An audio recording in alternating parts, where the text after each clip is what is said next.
Puluhan rumah yang rusak akibat banjir dan tanah longsor di 2 kecamatan di Kabupaten Lombok Barat urung diperbaiki karena sejumlah kendala. Belum terrealisasinya perbaikan rumah karena minimnya anggaran yang dimiliki pemerintah daerah.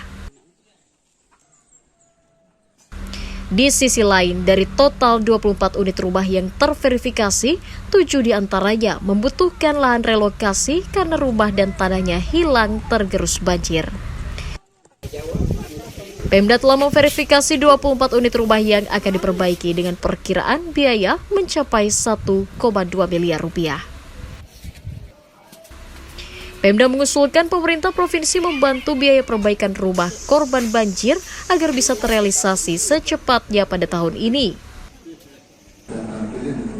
Korban banjir dan tanah longsor yang ada di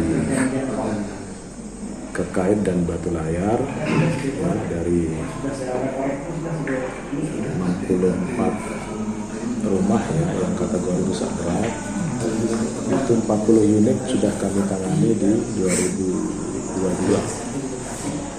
Sisanya akan dikerjakan di tahun 2023 ini. 2021 itu kan anggarannya tidak dialokasikan melalui provinsi, melalui Dinas Perkim Provinsi sebesar 1,2 untuk 24 unit.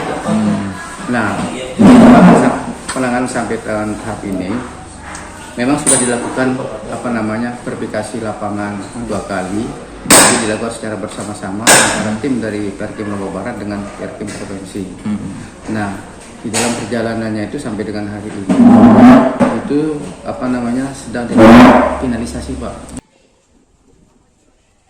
BPBD Lombok Barat mendata 24 unit rumah di 2 kecamatan, yakni Gunung Sari dan Batu Layar, terverifikasi mendapatkan bantuan rehab rumah dengan alokasi sebesar 50 juta rupiah per unitnya. Hairul Amri melaporkan dari Kabupaten Lombok Barat.